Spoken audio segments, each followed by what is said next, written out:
اللہ تعالیٰ اس رات میں اپنی مخلوق پر ایک خاص نظر فرماتا ہے. خاص نظر. اگر میں آپ سے کہوں یہ لفظ دہرا دیں تو کیا دہرائیں گے؟ خاص نظر. کیوں کہلوایا؟ نظر کی اہمیت. اب نظر لگنا تو مانتے ہی ہیں، وہ تو حدیث سے بھی ثابت، قرآن سے بھی ثابت، نظر لگتی ہے. اب خاص نظر، اور وہ بھی کس کی؟ رب تعالیٰ کی. اللہ مخلوق پہ خاص نظر فرماتا ہے، سوائے چند بدبخت لوگوں کے باقی سب کو بخش دیتا ہے. اب میں آپ کو نظر کی باتیں سناؤں. مدینہ منورہ میں 2 سانپ ہوتے تھے. اب پتہ نہیں ہے یا نہیں، لیکن ہوتے تھے. ان کا نام بھی حدیث میں آیا. ایک کا نام تھا ذوالطفیلتین، دوسرے کا نام اطبر.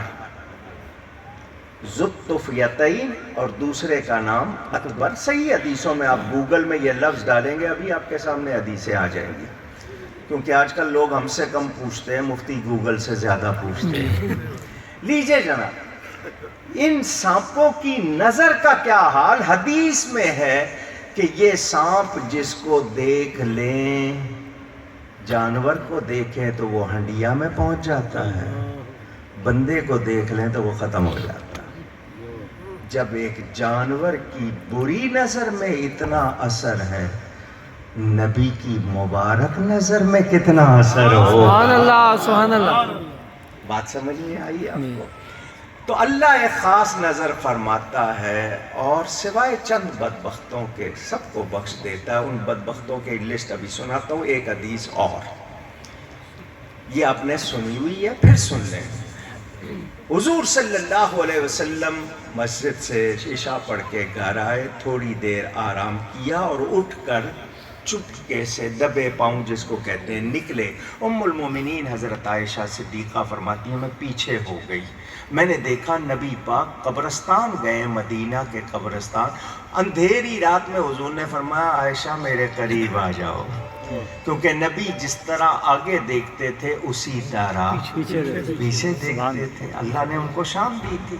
حضور نے فرمایا آ جاؤ. پتہ ہے آج کون سی رات ہے؟ میں آپ سے پوچھوں آج کیا تاریخ ہے تو کچھ لوگ کہیں گے مولانا صاحب آپ کو اتنا بھی نہیں پتا. کون سا دن ہے؟ جمعہ نہیں پڑھایا ہوگا آپ نے. ہم تو اس طرح، صحابہ بڑے ادب والے تھے، انہوں نے کہا اللہ و رسولہ اعلم، اللہ اور اس کا رسول ہی زیادہ جانتے ہیں. یہ ادب کا طریقہ.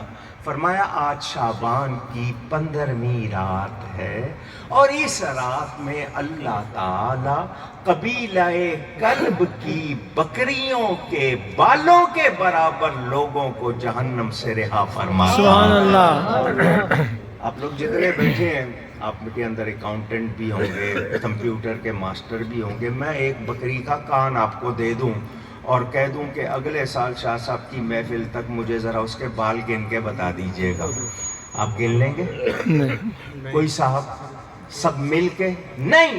تو بکری کے ایک کان پہ کتنے بال ہیں نہیں گنے جاتے. وہ قبیلہ کلب کے پاس بکریاں اتنی تھی نہیں گنی جاتی. یہ نہیں فرمایا بکریوں کے برابر، بکریوں کے بالوں کے برابر. اتنے لوگوں کی اس رات میں رہائی ہوتی ہے. اسی لیے اس کو شب برات کہیے گا. شب برات. لوگ شب برات کہتے ہیں. براعت، براعت کے معنی رہائی کے ہیں. اس رات کو جہنم سے رہائی ملتی. بدبخت کون ہے؟ سب سے پہلے مشرک، شرک کرنے والا. شرک کس کو کہتے ہیں یہ بھی جاننا ضروری ہے. آج کل بات بات پہ شرک کر دیا. ہم نبی کے لیے ہاتھ باندھ کے کھڑے ہو گئے، شرک ہو گیا. نبی کا نام چوم لیا، شرک ہو گیا. یا کہہ کے پکار لیا یا رسول، شرک ہو گیا. یہ جو باتیں اس طرح کی سن کے آپ شاید پریشان ہوتے ہوں گے. بخاری میں حدیث ہے، حضور نے فرمایا مجھے اپنی امت سے شرک کا خوف نہیں ہے. 3 مرتبہ یہ حدیث بخاری میں آئی ہے کہ مجھے اپنی امت سے شرک کا خوف نہیں. تو جب نبی کو خوف نہیں ہے تو یہ آج کل فتویٰ لگانے والے کون ہوتے ہیں؟ یہ کیوں مشرک بنا رہے ہیں لوگوں کو؟ ٹھیک ہے نا, جو چیز شرک نہیں اس کو شرک کہنا یہ بہت بڑا ظلم. فرمایا مجھے اس بات کا ڈر ہے میری امت دنیا کو زیادہ پسند کرنے لگ جائے گی. سنیں, مشرک جب تک سچی توبہ نہ کرے اس مبارک رات میں اس کی بھی بخشش نہیں ہوتی. نہیں ہوتی. نمبر 2, کینہ ور. مسلمان کے لیے, مسلمان کے سینے میں کینہ, کیا کہتے ہیں آپ, میلس, جلن نہیں ہونی چاہیے. مسلمان کے دل میں مسلمان کے لیے کینہ نہیں ہونا چاہیے. آواز نہیں ہونا چاہیے. سگے اور سگوں کے لیے رکھتے ہیں, سگے بھائی بہن رشتہ داروں کے لیے رکھتے ہیں, یہاں تو صرف مسلمان کا بیان ہے. وہ بھی سچی توبہ نہ کریں تو ان کی بھی بخشش. ہاں, بے ایمان کے لیے ضرور, گستاخ بے ادب بے ایمان کے لیے ضرور اپنے دل میں میل رکھنی ہے, وہ تو لازم ہے, کیونکہ الحب للہ والبغض للہ. 2 ہو گئے. تیسرا, ماں باپ کا نافرمان. استغفر. ماں باپ کا کیا مطلب ہوتا ہے نافرمانی کا؟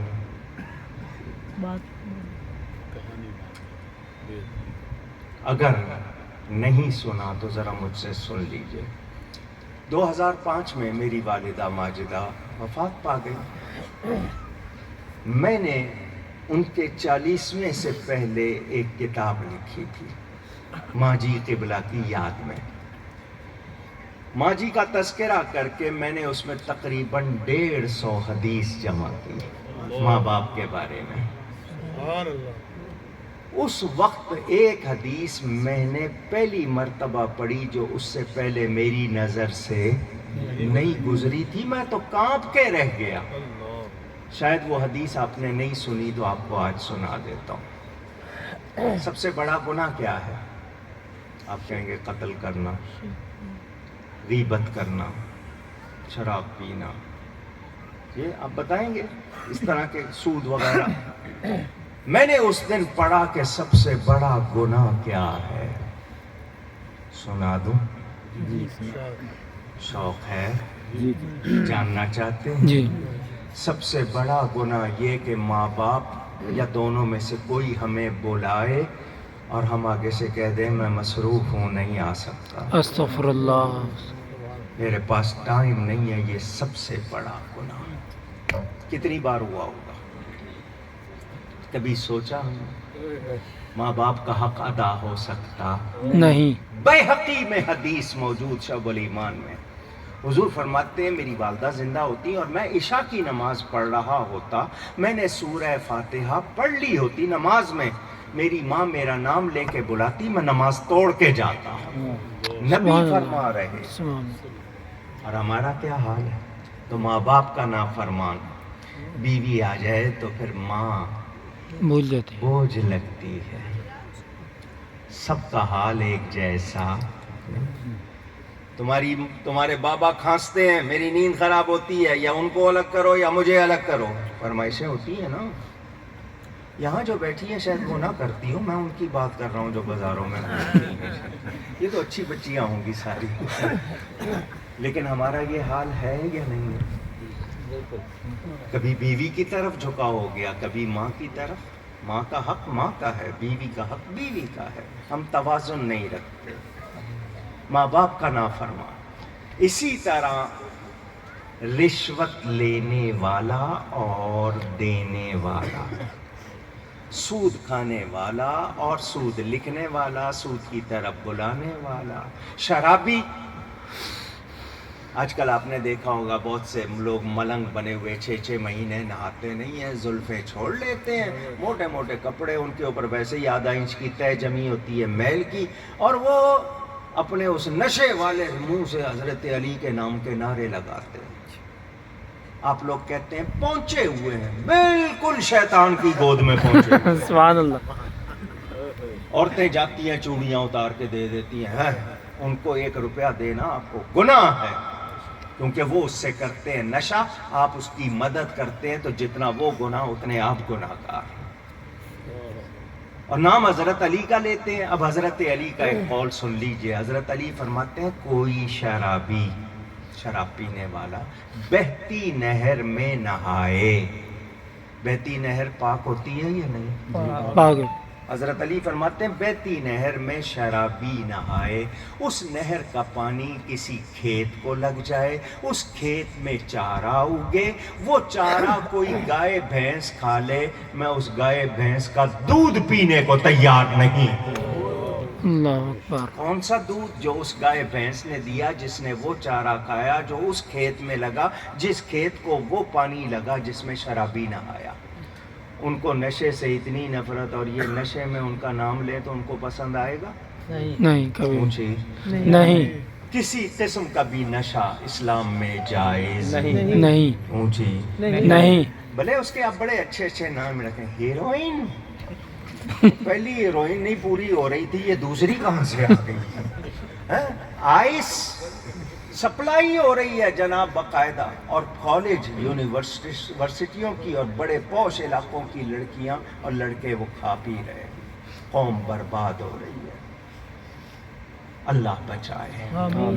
تو نشہ کرنے والا بھی اسی طرح ہاتھ کی لکیریں دیکھ کر بورڈ لگایا ہوا ہے محبوب آپ کے قدموں میں آؤ مراد پاؤ، اور تو اتنا قابل ہے تو پہلے اپنی مراد تو پوری کر لے. خود فٹ پاتھ پہ بیٹھا ہوا ہے، دوسروں کو کہہ رہا ہے کہ آئیے مراد پائیے. تو یہ جو ہارسسکوپ، یہ ہفتہ کیسے گزرے گا آپ نے پڑھ لیا، اس میں لکھا تھا اس میں آپ کے سر میں درد رہے گی، یا نہیں بھی ہونی ہے تو ہو جائے گی، کیونکہ آپ کی سوچ میں آ گیا. تو آپ تقدیر سے ایمان ہٹاتے ہیں. تو یہ ہاتھ کی لکیریں ہوں یا پاؤں کی لکیریں ہوں، سمجھ آ رہی ہے نا؟ یہ لکیریں جو ہیں ان سے آپ نے دکھانے والا دیکھنے والا دونوں گناہگار ہو جاتے ہیں. وہ بھی سچی توبہ نہیں کریں گے تو بخشش نہیں ہوگی. یہ جو آپ شلوار پاجامہ تحمد، اس کے پائنچے، اس کا باٹم ٹخنوں سے نیچے، اینکلز کہتے ہیں نا، ٹخنوں سے نیچے اگر آپ نے رکھا ہے کہ نہیں جی اونچا رکھوں گا تو برا لگے گا، تو تکبر کی وجہ سے نیچا کرنے والے کی بھی اس رات میں بخشش نہیں ہوتی جب استغفر تک اللہ. سچی توبہ نہ کرے. استغفر اللہ. خواتین ایسے کبھی تو اتنے ان کے کپڑے ہوتے ہیں کہ لگتا ہے پورا تھان استعمال ہوا ہے، اور کبھی اتنے کم کہ سمجھتے ہیں کہ خیر بیچاروں کے پاس ٹکڑا لگانے کو بھی نہیں تھا، اتنا کم ہو جاتا ہے. تو ان کے کپڑے اگر زمین سے لگ رہے ہیں تو ان کو یاد رکھنا چاہیے وہ کپڑا جو زمین سے لگ رہا ہے اس کو آگ میں تپا کر آپ کا جسم داغا جائے گا. بچیں ان چیزوں سے، بچیں، کوشش کریں شرعی لباس پہنیں، کیونکہ لباس دکھانے کے لیے نہیں ہوتا، جسم ڈھانپنے کے لیے ہوتا ہے. لیکن ہمارے ہاں دکھاوا زیادہ ہو گیا اور ڈھانپنے کا سلسلہ. کرسیاں پردے والی مل جاتی ہیں، اس پہ بیٹھنے والی یہاں پردہ نہیں کرتی ہے، تو ان کے لیے بھی یہ ہے. اسی طرح جو لوگ زبردستی ٹیکس لیتے ہیں، بھلے وہ گورنمنٹ ہو، بھلے وہ جگہ ڈاکو ہو، بھتہ ہو، کسی نام سے زبردستی ناجائز محصول لینے والا، اس کی بھی اس رات میں بخشش نہیں ہوتی جب تک سچی توبہ نہ کر لے. میں نے یہ چند باتیں بتا دی، میں اور بھی ٹائم لے سکتا ہوں، لینا نہیں چاہتا. ہم سب سے پہلا کام کیا کریں اس رات کے آنے سے پہلے؟ سچی توبہ. کیا لفظ کہا میں نے؟ سچی توبہ. توبہ کس کو کہتے ہیں؟ جو غلطی ہو گئی اس پہ شرمندہ ہونا، آئندہ وہ گناہ نہ کرنے کا پکا ارادہ، اس کا نام ہے توبہ.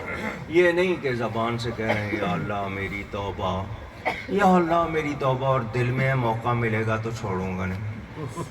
یہ توبہ نہیں ہوگی، یہ ٹھٹھا ہوگا، تمسخر ہوگا. سچی توبہ. اور میرے آقا کریم کا فرمان التائب من الذنب کمن لا ذنب لہ، توبہ کرنے والا گناہ سے ایسا پاک ہو جاتا ہے جیسے اس نے گناہ کیا ہی نہیں. توبہ کرنی ہے. اس کے بعد دوسرا کام، اپنے ارد گرد، اپنے ارد گرد، پھر کہیے گا ارد گرد، اس میں بیوی بھی، اس میں ماں باپ بھی، اس میں بہن بھائی بھی، اس میں بچے بھی، اس میں رشتہ دار بھی، اس میں ملازم بھی، اس میں پڑوسی بھی، ان سب سے معافی چاہنا، ان سب سے معافی. معافی اب مانگنا کہتے ہیں، معافی مانگنا، جب تک وہ معاف نہیں کریں گے اللہ سے معافی مل سکتی نہیں۔ اچھا میسج آئیں گے، فارورڈ ہو رہا ہے، مجھ سے کوئی غلطی ہوئی ہو میں اللہ کے لیے مجھے معاف کر دیجئے، لیکن نیت بھی نہیں ہے اور بھیج رہے ہیں، اگلا بھی پڑھ کے کہہ رہا ہے میں مذاق کر رہا ہے، سب یہ نہیں، سچے دل سے معافی چاہیے، اور دوسرے کو چاہیے کہ وہ بھی جب کوئی معافی چاہ رہا ہے تو اس کو معاف کر دے۔ سچی ہو تو، بناوٹی ہو تو آپ کو پورا اختیار ہے۔ بیوی سے بھی مانگ لیا کرے، بیوی کو چاہیے شوہر سے بھی مانگ لیا کریں، کوئی گھس نہیں جائیں گے، ایک دوسرے سے اگر معافی چاہ لیں گے تو کوئی برائی نہیں۔ ہے۔ بیوی اگر کہے کہ مجھ سے معافی مانگ لو میں اتنی سخی ہوں معاف کر دوں گی، غلطی بھلے سے میری نہیں بھی ہو تب بھی، تو آپ کوشش کریں، بچوں سے بھی مانگ سکتے ہیں، اس میں شرم کی کوئی بات نہیں۔ تو یہ کام ہم نے شب برات سے پہلے کرنا ہے، اور اس کے بعد وہ رات جب آئے تو جتنی عبادت ہو سکے کریں، قبرستان بھی جائیں، موت کو یاد کریں۔ ایک دن میں نے بھی یہیں آنا ہے، ہم لوگ سمجھتے ہیں نا ہم بڑے اہم ہیں، یہی وہم ہوتا ہے، آج مرے کل دوسرا دن، اور زندگی کی رفتار اتنی تیز ہو گئی ہے کوئی پوچھتا نہیں۔ یہ تو ڈاکٹر صاحب نے ڈاکٹر عامر لیاقت کا ذکر کر لیا، بات ہو گئی، ورنہ دنیا مست، وہ تو چڑھتے سورج کے پیچھے ہوتے ہیں کہ بھئی اب کب تک ان کو یاد کریں گے، آگے چلو۔ تو آپ کو ضرورت ہے اپنی قبر کا سامان کرنے کی، اور اللہ کی طرف سے یہ موقع دیے جاتے ہیں، اس کے حبیب کی امت کو یہ موقع ملے ہیں۔ شیخ سعدی بڑی پیاری بات فرماتے ہیں، رحمت حق بہانمی جویت بہا نمی جویت، اللہ کی رحمت بہانا چاہتی ہے، قیمت نہیں چاہتی۔ وہ تو بخشش کے بہانے آپ کو کسی بہانے بخش دے تو کوشش کریں۔ یہ میلاد شریف ہر سال سجتا، ان کے ہاں برسوں سے ان کے والدین سادات ہیں، نبی پاک کی اولاد ہیں، والدہ ان کی ہوتی تھیں، اب وہ نہیں ہیں، لیکن یہ بھائی جاری رکھے ہوئے ہیں۔ کورونا کی وجہ سے ناغے ہو گئے، تو شاہ صاحب نے چلے جانا تھا، لیکن کہا میں میلاد کیے بغیر نہیں جاؤں گا، تو یہ محفل آج سجا لی، میں سفر پہ جانا تھا، انہوں نے روک لیا، تو مدینے کی وجہ سے میں تو اتنی دیر بیٹھتا بھی نہیں، لیکن صرف ان کا خیال، اللہ تعالیٰ ان کا جذبہ، ان کی کاوش قبول فرمائے، آمین۔ ان کے لیے، ان کی پوری اولاد بہن بھائیوں سب کے لیے آپس میں اتفاق محبت رہے، برکت ہو، اور آپ نے جو اتنا انتظار کیا اللہ کرے آپ کو کھانے میں بہت مزہ آئے، اب پیٹ بھر کے کھائیں اور ٹھیک ٹھاک کھائیں، تاکہ آپ کو یہ احساس نہ ہو کہ جاگے ہیں تو کھانا کم ملا ہے۔ اللہ تعالیٰ خیر فرمائے، مجھ سے گفتگو میں کہیں کوئی غلطی ہوئی ہو، اللہ تعالیٰ اس کے رسول صلی اللہ علیہ وآلہ وسلم کی بارگاہ میں توبہ کرتا ہوں۔ بہت شکریہ، والسلام علیکم ورحمۃ اللہ وبرکاتہ۔